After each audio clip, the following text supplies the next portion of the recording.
There is two common misconceptions or mistakes, misunderstandings that I come across regularly in relation to employment contracts when I'm advising employees and indeed when I'm advising employers.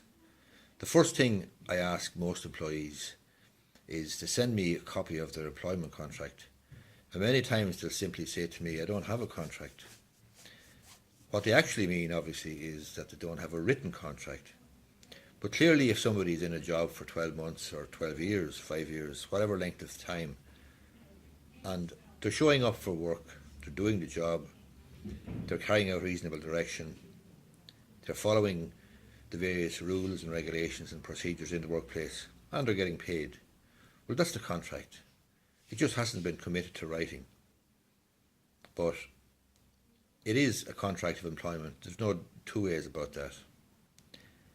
The other misconception that I regularly come across is an employee will tell me that the employer gave them a contract of employment maybe a year ago, 2 years ago, 3 years ago, a written contract, that is, a written statement, or indeed a letter changing their existing terms and conditions. And the employee will say, well, I didn't sign it. And they think then by saying that they didn't sign it or by not signing it that the contract has no effect. But the bottom line is that if the employer, for example, gives you a contract of employment or gives you a change to your existing contract of employment and you don't agree with that change and you simply refuse to sign the contract, but you continue to work and you continue to go into work and do your job and so on, and you don't create any great objection, you don't put anything in writing in relation to your objection to the contract or the change in the contract, then that contract is binding, notwithstanding the fact that you haven't, as an employee, signed it.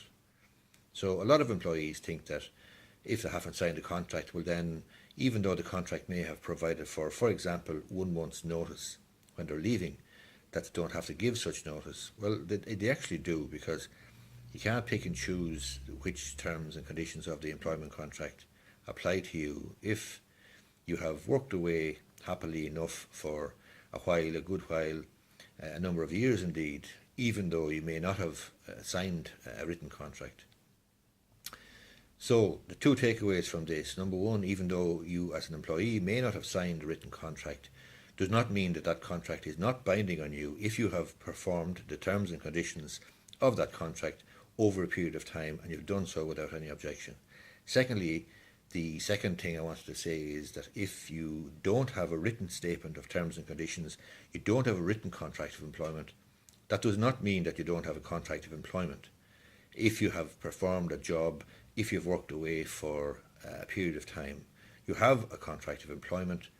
It is the course of conduct that has sort of existed between you and your employer over that period of time, notwithstanding the fact that it has not been committed to writing.